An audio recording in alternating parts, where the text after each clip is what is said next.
ஆயக்கலைகள் 64 அதில் ஒரு முக்கிய கலையான ஜோதிடக்கலையின் மூலமாக என்னுடன் இணைந்துள்ள அன்பு நேயர்களுக்கு இனிய வணக்கம்ங்க.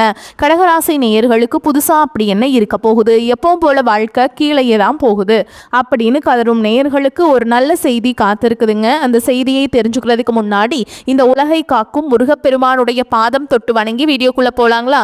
என்னுடன் சேர்ந்து நீங்களும் இந்த மந்திரத்தை சொல்லிட்டே உங்களால் முடிஞ்சதுன்னா கமெண்ட் பாக்ஸில் ஒரு முறை கமெண்ட் பண்ணுங்க. ஓம் முருகா போற்றி, ஓம் முருகா போற்றி, ஓம் முருகா போற்றி. பழனி ஆண்டவா, செந்தூர் வேலவா, சீரும் போர் தளபதியே, சேவல் கொடி ராஜாவே, நீதான் ஐயா இந்த அப்பாவி மக்களை கஷ்டங்களிலிருந்து காப்பாற்றி காலம் முழுக்க கூடவே இருக்கணும். இவங்களுக்காக நான் தினமும் உங்ககிட்ட வேண்டிக்கிறேன். இவங்களுக்கு ஒன்றுனா நீதான் ஐயா பொறுப்பு. அப்படியே நான் சொல்லும் ஜோதிடமும் பழிக்க நீதான் ஐயா அருள் புரியணும்.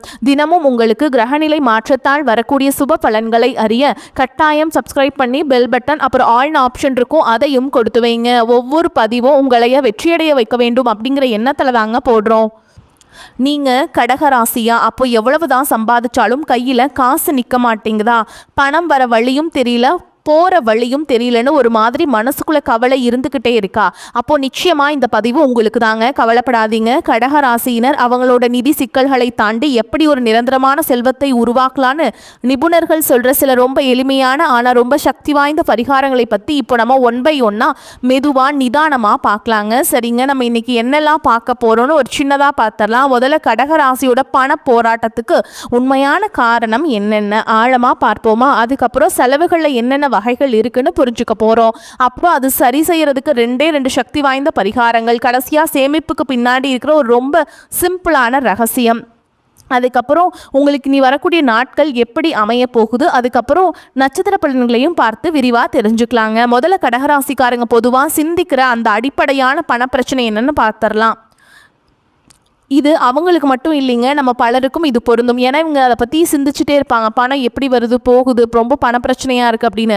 அதனால் கொஞ்சம் கவனமாக கேளுங்க. நிபுணர்கள் சொல்கிற ஒரு அருமையான உவமை இதுதான். கடக ராசியினரோட நிதி நிலைமை ஒரு ஓட்ட பானையில் தண்ணி ஊற்றுற கதை மாதிரின்னு சொல்கிறாங்க. சும்மா கற்பனை பண்ணி பாருங்களேன். நீங்கள் ரொம்ப கஷ்டப்பட்டு தண்ணியை கொண்டு வந்து பானையில் ஊற்றுறீங்க, ஆனால் அடியில் இருக்க ஒரு சின்ன ஓட்ட வழியாக எல்லாமே வீணாக போய்கிட்டே இருக்குது. அது மாதிரி தான் பணம் பல வழிகளில் உங்களை வந்து சேருதுங்க. ஆனால் அந்த வேகத்தில் செலவாகி வெளியே போயிடுது. இதனால சேமிக்கிறதுங்கிறதே ஒரு பெரிய கனவாகவே இருக்கு. எவ்வளவு சம்பாதிச்சும் கையில் ஒன்றுமே மிஞ்சலையேங்கிறது தான் அவங்களோட தீராத வேதனையாக இருக்கு. சரி, இதுக்கு என்னதான் காரணம், ஏன் இப்படி நடக்குது? அதுக்கு காரணம் அவங்களோட இயல்பான குணம் தான். அதுதான் சுமைதாங்கி. ஆமாங்க, இது கடகராசியோட ஒரு முக்கியமான உள்ளார்ந்த இயல்பு. அவங்க எப்பவுமே தங்களை சுற்றி இருக்கிறவங்களோட, குறிப்பாக தன்னோட குடும்பத்தோட பொறுப்புகளையும் கஷ்டங்களையும் தாமாவே முன் வந்து தன் தோள் மேலே சுமப்பாங்க. மற்றவங்க நல்லா இருக்கணும், சந்தோஷமா இருக்கணும்னு நினைக்கிறதுல அவங்களுக்காக வாழ்ந்து தங்களை கவனிக்கவே மறந்துடுறாங்க. இது வெறும் ஒரு உணர்வு மட்டும் இல்லைங்க, இது ஒரு முடிவே இல்லாத தொடர்ச்சியான நிதி சுழற்சி மாதிரிங்க. மகனோட படிப்பு செலவு, மகளோட காலேஜ் ஃபீஸ், அது முடிஞ்சா கல்யாண செலவுன்னு பொறுப்புகள் ஒன்று மாற்றி ஒன்று வந்துக்கிட்டே இருக்கும். சில நேரங்களில் இது பேர குழந்தைகளை பார்த்துக்கிற வரைக்கும் கூட நீளுங்க.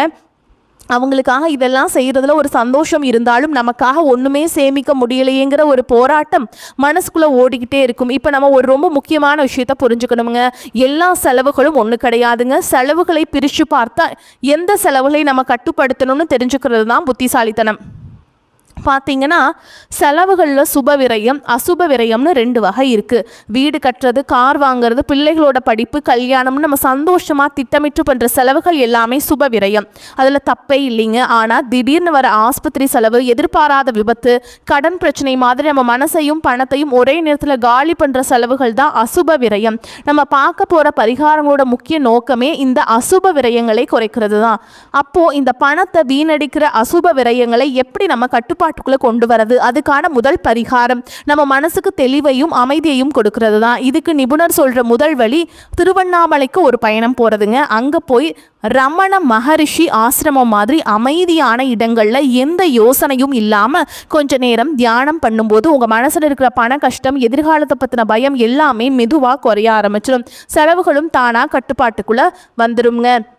அதை நீங்களே உணர்வீங்க. மனசு அமைதியாக இருந்தாலே போதும். பண விஷயத்தில் நம்மளால் தெளிவான சரியான முடிவுகளை எடுக்க முடியும். இப்போ நம்ம நல்லா புரிஞ்சுக்க வேண்டிய ஒரு விஷயம் இருக்குது. இந்த தீர்வுங்கிறது நம்ம சாப்பிட்டாலோ தூக்கத்திலேயோ இல்லை நம்ம போடுற உடையிலையோ இல்லைங்க. அதாவது எந்த ஒரு வெளிப்புற மாற்றங்களும் தேவையே இல்லை. இது முழுக்க முழுக்க ஒரு உள்மன மாற்றம், மன அமைதியை அடையிறது தான் எல்லாத்துக்கும் முதல் படி.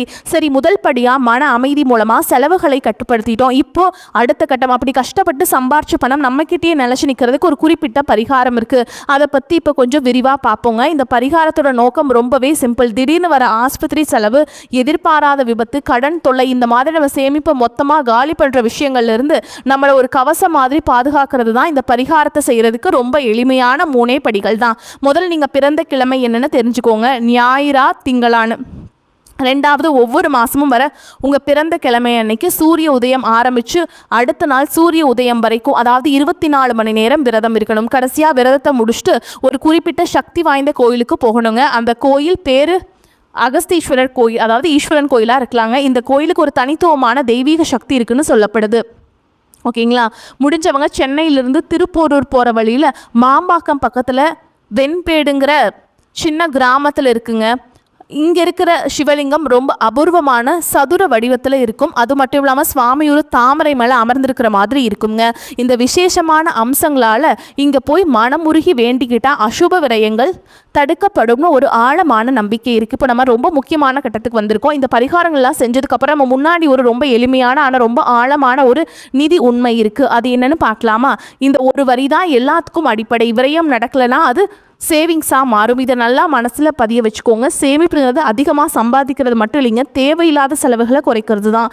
நீங்கள் வேணான்னு தவிர்க்கிற ஒவ்வொரு தேவையற்ற செலவும் உங்கள் சேமிப்பு கணக்கில் விழுகிற பணம் தான். நம்ம பார்த்த பரிகாரங்கள் எல்லாமே அந்த ஓட்டை பானையை சரி பண்ணி பண கசிவை நிறுத்துவதற்கான கருவிகள் தான். இந்த ஓட்டையை அடைச்சா மட்டும்தான் நம்ம அந்த பானையும் முழுசாக நிரப்ப முடியும். அதனால் நல்ல ஞாபகம் வச்சுக்கோங்க. செலவுகளை கட்டுப்படுத்துக்கிறதுக்கு தான் செல்வம் சேர்க்கிறதுக்கான முதல் மற்றும் மிக முக்கியமான படி. நிச்சயமாக இந்த பரிகாரங்களுக்கு ஒரு புது நம்பிக்கையும் செயல்படுறதுக்கான தைரியத்தையும் கொடுக்கும். இப்போ வழி உங்கள் முன்னாடி இருக்க. உங்ககிட்ட கேட்க வேண்டியது ஒரே ஒரு கேள்வி தான்.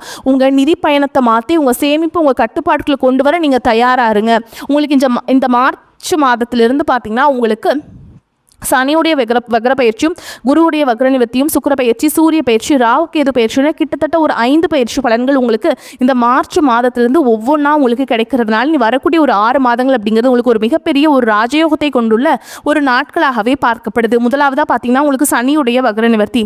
தற்பொழுது பார்த்தீங்கன்னா சனி பகவான் மீன ராசியில், அதாவது குருவுடைய ராசியில் வக்ர நிவர்த்தி அடைய போகிறாருங்க. அப்படி வக்ர நிவர்த்தி அடைகிறதுனால என்ன ஆக போகுதுன்னு கேட்டிங்கன்னா, இத்தனை நாட்டில் நெகட்டிவாக, அதாவது மைனஸாக மட்டுமே செயல்பட்டு கொண்டிருந்த சனி பகவான் தற்பொழுது உங்களுக்கு ப்ளஸ்ஸாக மாறி செயல்பட போகிறார். அது மூலமாக பார்த்தீங்கன்னா கடந்த காலகட்டங்களில் நீங்கள் சனி பகவான் மூலமாக எவையெல்லாமே இழந்துட்டு கஷ்டப்பட்டு வருத்தப்பட்டு இருக்கீங்களோ அது அனைத்தும் திரும்ப பெறக்கூடிய ஒரு காலகட்டமாகவே பார்க்கப்படுது. அதற்கடுத்து பார்த்தீங்கன்னா குருவுடைய வக்ர நிவர்த்தி. இத்தனை நாட்டில் 2ஆம் இடத்துல இருந்த குரு பகவான் உங்கள் ராசியில் பொருளாதாரத்தில் மிகப்பெரிய பின்னடைவையும் எந்த ஒரு முன்னேற்றமும் இருந்திருக்காது. தற்பொழுது பார்த்தீங்கன்னா 2ஆம் இடத்தில் இருக்கக்கூடிய குரு பகவான் 3ஆம் இடமான லக்னஸ்தானத்தை நோக்கி வரதுனால ஒட்டுமொத்த குரு பயிற்சி பலன்களும் தற்பொழுது உங்களுக்கு முழுமையாக கிடைக்க போகுது. இதன் மூலமாக பொருளாதாரத்தில் ஒரு மிகப்பெரிய ஒரு அசுர வளர்ச்சி அப்படிங்கிறது கடகராசிக்காரங்களுக்கு உங்களுக்கு ஏற்பட போகுதுங்க. அதற்கடுத்து பார்த்தீங்கன்னா சுக்கிர பயிற்சியை பொறுத்த வரைக்கும் இது 12 ராசிகளுக்குமே பொது பலன்களாகவே பார்க்கப்படுது. இதன் மூலமாகவும் உங்களுக்கு கூடுதல் முன்னேற்றம் அப்படிங்கிறது நிச்சயமாக ஏற்பட போகுதுங்க. கடைசியாக பார்த்தீங்கன்னா ராகு கேது பயிற்சி. ஏன்னா கடந்த காலகட்டங்களில் இந்த ராகு கேது பயிற்சி காலகட்டங்கள் எல்லாம் நாங்கள் ரொம்பவே கஷ்டப்படுறோம், ரொம்ப அடி மேல் அடி வாங்கி இருக்கோம் இந்த காலகட்டத்தில் தான் அப்படின்னு சொல்கிற உங்களுக்கு தற்பொழுது வரக்கூடிய இந்த ராகு கேது பயிற்சி காலகட்டம் அப்படிங்கிறது இந்த உடல் சார்ந்த பிரச்சனைகள், இந்த மாதிரி பிரச்சனைகள் அனைத்தும் உங்களுக்கு முழுவதுமாக நிவர்த்தி பண்ணக்கூடிய ஒரு காலகட்டமாகவே பார்க்கப்படுது. அது மட்டும் இல்லாமல் உங்களுக்கு இந்த வருட கிரகங்களுடைய மாற்றங்கள் இருக்கிறதுனால ஒரு மிகப்பெரிய ஒரு அதிர்ஷ்டம் அப்படின்னே சொல்லலாம். ஒரு ராஜயோக காலகட்டம்னே இந்த வருட கிரகங்களுடைய சேர்க்கை ஒன்றாக இருக்குது. 5 வருட கிரகங்களுடைய சேர்க்கை. இதன் மூலமாக நல்ல ஒரு தொடக்கம் அப்படிங்கிறது இந்த 2026 உங்கள் வாழ்க்கை அப்படிங்கிறது நல்ல ஒரு முன்னேற்றத்தை நோக்கி ஆரம்பிக்க போகுது. கடந்த காலகட்டங்களில் நல்ல ஒரு வேலைங்கிறது கிடைச்சிருக்காது. ஏதோ ஒரு கிடைக்கிற வேலைக்கு ஒரு 10,000 சம்பளத்துக்கோ 15,000 சம்பளத்துக்கோ பிடிக்காத ஒரு வேலையை குடும்ப கஷ்டத்துக்காக வேறு வழியே இல்லாமல் செஞ்சுட்டு இருந்திருப்பீங்க. ஆனால் இனி வரக்கூடிய நாட்களில் நீங்கள் படித்த படிப்புக்கு ஏற்ற மாதிரியும் உங்களுக்கு பிடிச்ச மாதிரியும் நீங்கள் ஒரு அரசாங்க வேலைக்கு ட்ரை பண்ணாலும் சரி, இல்லை ஒரு ஐடி ஜாபோ, ப்ரைவேட் ஜாபோ, பேங்க் ஜாபோ, நீங்கள் எங்கே வேலைக்கு ட்ரை பண்ணாலும் அந்த ஜாப் அப்படிங்கிறது உங்களுக்கு நிச்சயமாக கிடைக்க போகுதுங்க. கோர்ட்டு கேஸுன்னு ரொம்ப நாட்களாக அலைஞ்சிட்ருக்க நபர்களுக்கு விரைவில் உங்களுக்கு சாதகமாகவே தீர்ப்பு வரும். சொத்து பிரச்சனையும் உங்களுக்கு சாதகமாகவே முடியும். சனி பகவானுடைய பார்வை உங்களுக்கு நேரடியாகவே இருக்குது. இதன் மூலம் வருமானம் அப்படிங்கிறது பல வழிகளில் வரும். தொழிலில் லாபம் சற்று அதிகமாகவே கிடைக்கும். அரசியல்வாதிகளை பொறுத்த வரைக்கும் புதிய பொறுப்புகள், புதிய பதவிகள் எல்லாமே தானாகவே உங்களை வந்து சேரும். ராகு கேதுவால் உங்களுடைய செல்வாக்கு உயரும். உடல் ஆரோக்கியம் மேம்படும். சங்கடங்கள் நீங்கும். மறைமுகமாக உங்கள் தொழில் வாழ்க்கையிலும் சரி, இல்லற வாழ்க்கையிலும் சரி, நிறைய நபர்களும் தொல்லை கொடுத்துருப்பாங்க. இனி அவங்களுடைய தொந்தரவுங்கிறது முழுவதுமாகவே இருக்காது. கடந்த காலகட்டங்களில் நீங்களும் ஒரு கம்பெனியில் இரவு பகல் பார்க்காம உழைச்சிட்டு இருந்திருப்பீங்க. உங்களுடைய சொந்த கம்பெனியாக நினச்சி வேலை செஞ்சுருப்பீங்க. ஆனால் உங்களுக்கு இதனால் வரைக்கும் சரியான ஒரு அங்கீகாரம் அப்படிங்கிறது கிடைச்சிருக்காது. உங்களுக்கு அப்புறமோ உங்கள் கூடயோ நிறைய நபர்கள் வேலைக்கு வந்திருப்பாங்க. உங்களுக்கு நிறைய சலுகைகள் எல்லாமே கிடைச்சி நல்ல ஒரு முன்னேற்றத்திற்கு போயிருப்பாங்க. ஆனால் நீங்கள் மட்டும் எப்படி வேலைக்கு போய் சேர்ந்தீங்களோ அதே மாதிரி தான் இன்னைக்கு வரைக்குமே இருந்திருப்பீங்க. ஆனால் இனி வரக்கூடிய நாட்களில் உங்களுக்கு சம்பள உயர்வு, பதவி உயர்வு, உங்களுக்கு மேல் இருக்கக்கூடிய அதிகாரிகளுடைய ஆதரவு முதற்கொண்டு உங்களுக்கு கிடைக்க போகுதுங்க. இனி உங்கள் வார்த்தைக்கு மதிப்பு, மரியாதை கிடைக்கும். அந்தஸ்தில் நீங்கள் எதிர்பார்த்த உயர்வுக்கு போக போகிறீங்க. இது நினச்சது எல்லாமே நடக்கும். தொழில் வியாபார தடைகள் அனைத்தும் விலகும். லாபம் அதிகமாக கிடைக்கும். முன்னேற்றம் உண்டாகும். வரவேண்டிய பணம் விரைவில் கைக்கு வந்து சேரும். நெருக்கடிகள் விலகும். குடும்பத்தில் செல்வாக்கு, அந்தஸ்து உயரும். வெளிநாட்டு முயற்சிகள் வெற்றியை தரும். தெய்வ சிந்தனை அதிகமாகும். பெரியோருடைய உதவிகள் கிடைக்கும். உறவுகளில் இருந்த சண்டை சச்சரவு முழுவதுமாகவே விலகும். புதிய நண்பர்கள் உங்களுக்கு உதவி செய்வாங்க. தொழிலில் ஏற்பட்ட நெருக்கடிகள் நீங்கும். முடங்கி கிடந்த நிறுவனங்கள் மீண்டும் இயங்கும். வியாபாரத்தில் எதிர்பார்த்த லாபம் கிடைக்கும். புதிய தொழில் தொடங்கக்கூடிய முயற்சிகள் கண்டிப்பாக உங்களுக்கு வெற்றியை தரும். கடந்த காலகட்டங்களில் திருமண நிலை அப்படிங்கிறது பார்த்தீங்கன்னா உங்களுக்கு நிறைய பிரச்சனையும் சிக்கலையும் பெரும்பாலும் சந்திச்சிருப்பீங்க. இதில் குறிப்பாக பார்த்தீங்கன்னா பெண்களுக்கு ஏதாவது ஒரு வகையில் எளிமையாக திருமணம் அப்படிங்கிறது அடைஞ்சிருது. ஆனால் ஆண்கள் தான் ரொம்ப ரொம்ப பாவம். அடிச்சு பிடிச்சி நிச்சயதார்த்தம் வரைக்கும் போனால் கூட அக்கம் பக்கம் இருக்கவங்க, தெரிஞ்சவங்கன்னு கெடுத்து வர்றதுக்கு நிறைய நபர்கள் இருக்காங்க. ஜாதகத்துலேயும் பார்த்தீங்கன்னா சுத்த ஜாதகம், ராகு கேது ஜாதகம், செவ்வாய் ஜாதகம் இருக்கிறதுனால திருமண தடை அப்படிங்கிறது உங்களுக்கு அதிகமாகவே ஏற்பட்டுருக்கு. இனி வரக்கூடிய நாட்களில் அது அனைத்தும் நிவர்த்தியாகி விரைவில் நீங்கள் திருமண வாழ்க்கைக்குள்ள கடகராசி ஆண்கள் வந்து அடி எடுத்து வைக்க போகிறீங்க. வாழ்க்கை துணை இழந்த கடகராசி ஆண்களோ பெண்களோ அடுத்து செகண்ட் மேரேஜ், அதாவது இரண்டாவது திருமணம் பண்ணலாமா வேண்டாமா அப்படிங்கிற ஒரு மிகப்பெரிய குழப்பத்தில் இருப்பீங்க. அப்படி இரண்டாவது திருமணம் பண்ணும்போது சொந்தக்காரங்க தப்பாக பேசிடுவாங்களா, ஊர்க்காரங்க தப்பாக நினச்சிருவாங்களா, அவங்க என்ன நினைப்பாங்க, இவங்க என்ன நினைப்பாங்க, நம்ம கேரக்டர் தப்பாக சொல்லிடுவாங்களா, இதற்காகவே பார்த்தீங்கன்னா நிறைய பேர் பார்த்தீங்கன்னா இரண்டாவது திருமணத்தை பற்றி யோசிக்காமல் இருக்கீங்க. இப்போ இருக்கக்கூடிய பொருளாதார சூழலும் இப்போ இருக்கக்கூடிய காலகட்டத்தையும் வச்சு பார்க்கும்போது ஒரு சிங்கிள் பேரண்டால் இந்த சொசைட்டியில் சர்வே பண்ணுறது ரொம்ப ரொம்ப கஷ்டங்க. நீங்கள் எதிர்பார்த்த மாதிரியே நல்ல ஒரு மறுவாழ்க்கை அப்படிங்கிறது விரைவில் உங்களுக்கு அமையும். குழந்தை பாக்கியத்திற்காக இங்கே கடகராசி நேயர்கள் பார்த்தீங்கன்னா எங்களுக்கு மேரேஜ் ஆகி 3 வருஷம் ஆகுது சாமி, 5 வருஷம் ஆகுது, 8 வருஷம் ஆகுது, நாங்களும் போகாத ஹாஸ்பிட்டல் இல்லை, பார்க்காத ட்ரீட்மெண்ட் இல்லை, வாரத்தில் 3 நாள் முருகன் கோயிலுக்கு போய் வழிபாடு செஞ்சுட்டு வந்துட்டுருக்கோம், ஆனால் எங்களுக்கு குழந்தை பாக்கியமே இல்லை சாமி அப்படின்னு தான் நிறைய நபர்கள் சொல்கிறீங்க.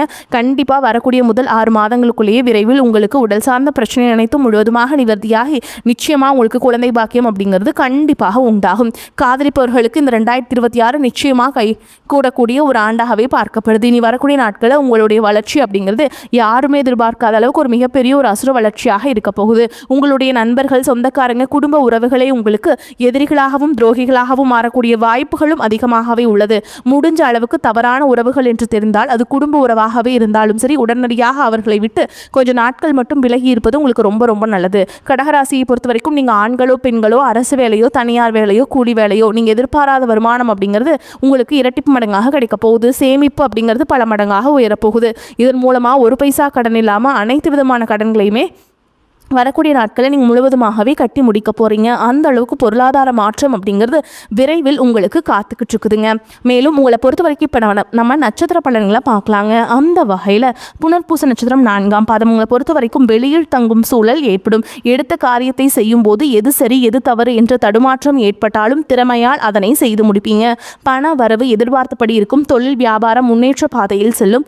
நிதி உதவி கிடைக்கும். வாடிக்கையாளர்கள் மத்தியில் மதிப்பு கூடும். உத்தியோகத்தில் இருப்பவர்களுக்கு நீண்ட நாட்களாக எதிர்பார்த்த பதவி உயர்வு கிடைக்கலாம். சம்பள உயர்வும் வரலாம்.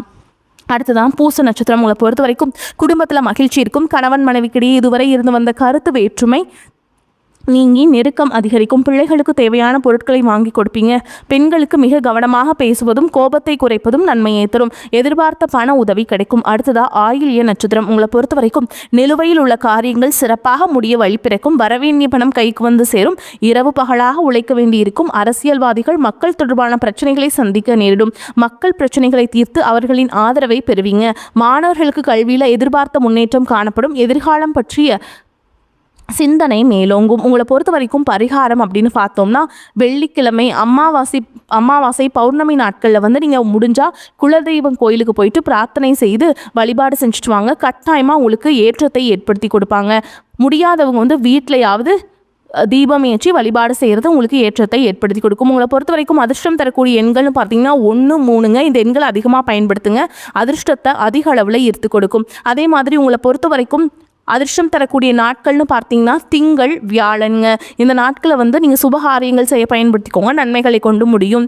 வரக்கூடிய வாய்ப்புகளை தவற விட்டுறாதீங்க. கெட்டியாக பிடிச்சிக்கோங்க. வாய்ப்புகள் ஒரு முறை தான் கதவை தட்டும். வாழ்த்துக்கள். வாழ்க வளமோடு நலமோடு. நன்றி, வணக்கம்.